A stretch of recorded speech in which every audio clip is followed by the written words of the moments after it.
رشید اس وقت press conference کر رہے ہیں. کچھ سرحدوں پہ ہوا ہے وہ اس بات کی غمازی کرتا ہے کہ انڈیا پاکستان کے اندر بدامنی پھیلانے اور کوئی بڑا دہشت گردی کا واقعہ کرنے میں رہا ہے ابھی تک. اور را جو ہے وہ بلوچستان میں کے جی بی بی میں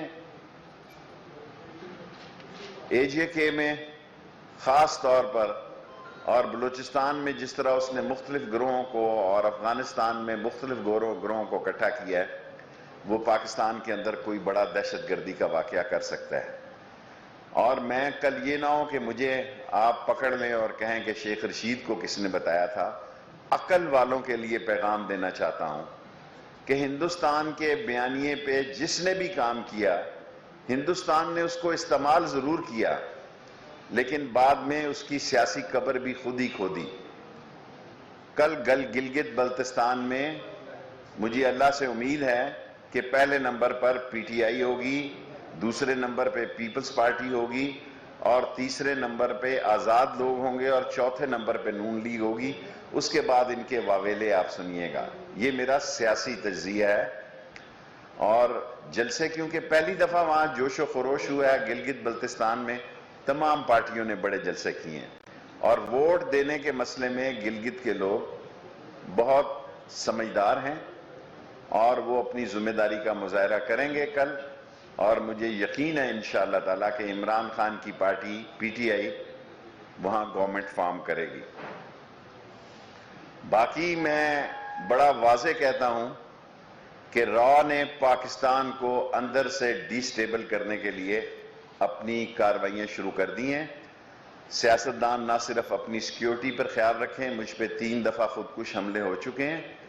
اس کے باوجود میں کہتا ہوں کہ وہ پاکستان میں سیاستدانوں کی زندگیوں کو بھی را کے ہاتھوں خطرے لاحق ہیں اور را کسی بھی سیاستدان کو, بڑے سیاستدان کو نقصان پہنچا سکتی ہے. ملک میں کرونا بڑھ رہا ہے, میں یہ کہوں گا کہ جلسے جلوس نہ کیے جائیں تو اس میں کوئی اثر نہیں ہوگا کیونکہ عام آدمی کی زندگی, میں کرونا سے گزرا ہوں اور ابھی تک 4 مہینے ہونے کے باوجود میں نارمل صحت نہیں گزار رہا. سو میں عوام الناس کو کہتا ہوں آپ کا اللہ ہے, غریب کا اس ملک میں صرف اللہ ہے اور وہ غریب لوگ اپنی زندگی اپنے غریب کا اس ملک میں صرف اللہ ہے اور وہ غریب لوگ اپنی زندگی, اپنے اہل و عیال کی زندگی اور اپنے بچوں کی زندگی کو اہمیت دیں اور کم سے کم زیادہ لوگوں میں جمع ہونے سے اجتناب برتیں. کل مریم صاحبہ نے بیان دیا کہ فوج ہمیں نکال دے. ایک طرف وہ کہتے ہیں فوج سیاست سے دور ہو جائے اور دوسری طرف وہ کہتی ہیں کہ جناب ہم بات تب کریں گے, کس قانون اور آئین کے تحت یہ بات کریں گے. پی ڈی ایم نے بات کرنے کے لیے انہوں نے امبریلا ڈھونڈا ہے, یہ پی ڈی ایم کے امبریلا کے نیچے بات چیت کرنا چاہتے ہیں. پارٹیاں 3 ہیں بنیادی طور پر پیپلز پارٹی, نون اور مولانا فضل الرحمان صاحب. باقی پارٹیاں جو ہیں وہ ایک نمبر بڑھانے کے لیے تو ہیں لیکن ان کا کوئی کلیدی کردار نہیں میں دیکھ رہا. لیکن میں ایک بات بڑے وثوق سے کہنا چاہتا ہوں کہ نون لیگ سے بھی یہ بات میں دہراتا ہوں, بار بار لوگ بھولیں نہیں کہ دسمبر سے فروری تک آوازیں اٹھیں گی. ممکن ہے نون لیگ پی ٹی آئی کی طرف نہ جائیں لیکن نون لیگ کے اندر سے نون سے شین نکلے, میم نکلے, وہ آواز ضرور اٹھے گی جو بی جے پی کی آواز کی نفی کرے گی کیونکہ کوئی مسلم لیگی جو ہے وہ بی جے پی کی رائے کے ساتھ نہیں کھڑا ہو سکتا. اور آج ہندوستان کو یہ برداشت نہیں ہو رہا کہ عمران خان کی حکومت اکانومی میں کووڈ-19 کے باوجود آگے بڑھ رہی ہے. انڈیا پاکستان کا, چین کا سی پیک معاہدہ نہیں دیکھنا چاہتا اور ہماری عظیم افواج جو جان ہتھیلی پہ رکھ کے سرحدوں پہ, سیلابوں میں, ٹڈی دل میں جس طرح وہ مقابلہ کر رہی ہے, ساری قوم ان کو 100 تحسین خراج تحسین پیش کرتی ہے. اور مجھے پورا اللہ سے یقین ہے کہ پاکستان ان مسائل سے نکلے گا، اور پاکستان ان مسائل سے ایسا نکلے گا اور عمران خان کی حکومت انشاءاللہ تعالی 5 سال پورے کرے گی. کوسچنز؟ اچھا شیخ صاحب یہ بتائیے گا کہ نواز شریف صاحب نے کل پھر آرمی چیف کا نام لیا، جبکہ دوسری جانب مریم نواز ہے وہ کہہ ڈائلوگ کھیل میں تیار ہے، یہ کیا کھیل رہی ہے؟ دیکھیں نواز شریف صاحب کو پتا ہے میری سیاست تو ختم ہو چکی ہے، میں ویسے بھی، مریم صاحبہ بھی ڈسکوالیفائی ہیں، وہ چاہتے ہیں کہ ان کی اگلی نسل کا کوئی راستہ نکلے، اور شہباز شریف کی سیاست کی نفی کی ہے نون لیگ نے. اب فیصلہ مریم صاحبہ کر رہی ہیں، شہباز شریف جو کہ قائم مقام صدر ہے وہ نہیں کر رہے. اور مریم صاحبہ کا بیانیہ جو ہے وہ اس بات کی عکاسی کرتا ہے کہ ان کو سمجھ آ گئی ہے کہ ان تلوں میں تیل نہیں ہے، یہ حکومت کہیں نہیں جا رہی. اور پاکستان کا عظیم جرنیل، عظیم چیف آف آرمی سٹاف واضح طور پر کہہ چکا ہے کہ فوج کی کمٹمنٹ جو ہے وہ منتخب حکومتوں کے ساتھ ہے، جو بھی منتخب حکومت ہوگی اس کے ساتھ وہ کھڑے ہوں گے. اور حکومت کو گرانے کے لیے فوج کو کہنا، میں سمجھتا ہوں یہ خود آئین اور قانون کی نفی ہے.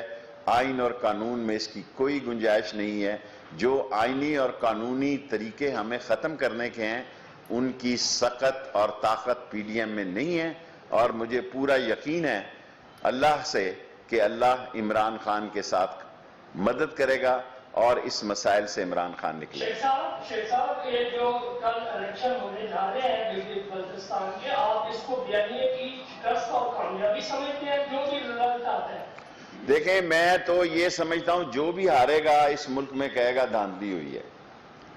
جو بھی ہارے گا اس ملک میں وہ یہ کبھی، اس ملک میں جمہوریت کا سب سے بڑا سانحہ یہ ہے کہ ہارنے والا، اب تو امریکہ میں بھی ہار کو لوگ تسلیم نہیں کر رہے. دیکھیں اب ایک ایسا وقت دنیا میں آ گیا ہے کہ جو جمہوری طریقے سے ہارتے ہیں وہ ایکسیپٹ نہیں کرتے. اور پرسوں سے، کل شام سے آپ ہر چینل پہ یہ سنیں گے کہ دھاندلی ہوئی ہے.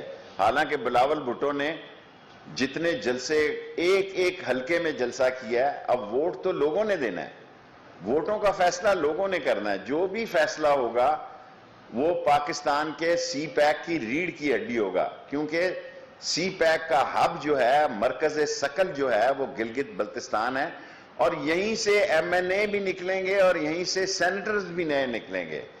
سو بجائے اس کے کہ آپ موجودہ حکومت کے جانے کی بات کریں، اور تیسرا سال ہو چلا ہے ہمیں، اور چوتھے سال میں امیدوار میدان میں ہوتے ہیں، کیونکہ الیکشن والے دن کوئی الیکشن کمپین نہیں کرتا، کینڈیڈیٹ ایک سال پہلے الیکشن کمپین کرتے ہیں. جی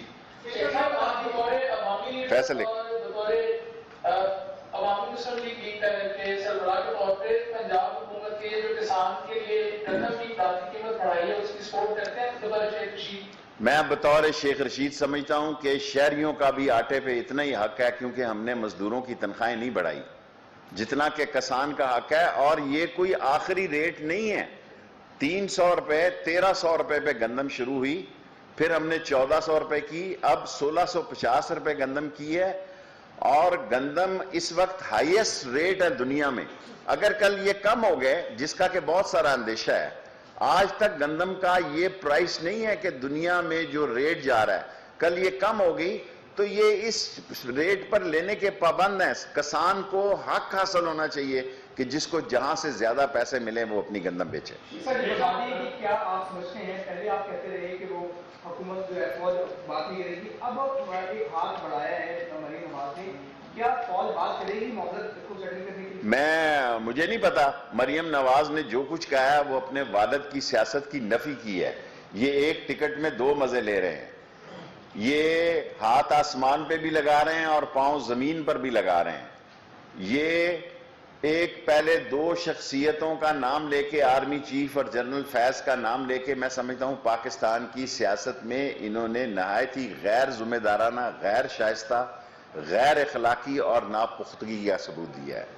سو اب اگر یہ جو بات کر رہے ہیں تو یہ ان کی ایک نئی سوچ ہے، کیونکہ ان کو اندازہ ہو گیا ہے کہ ان تلوں میں تیل نہیں ہے اور ان کی بات نہیں سنی جاتی. شیخ صاحب آپ سمجھتے ہیں کہ جو گیٹ نمبر 4 ہے جس کا اشارہ ہمیشہ کرتے ہیں سارے وزیر اعظم گیٹ نمبر 4 سے نکل کے بنے، مریم نواز کو کسی نے چٹ تو نہیں دے دی؟ مجھے نہیں پتا. میں نواز شریف کے بارے میں جانتا ہوں کہ وہ جی ایچ کیو کے گیٹ نمبر 4 کی پیداوار ہے. اگر کسی کے پاس ایک سنگل کالم خبر ہو کہ ایک لاہور سائز میں وزیر ریلوے شیخ رشید میڈیا سے گفتگو کر رہے تھے. اور اب بات کریں گے بے نظیر بھٹو کی صاحبزادی بختاور کی منگنی طے پا گئی. آصف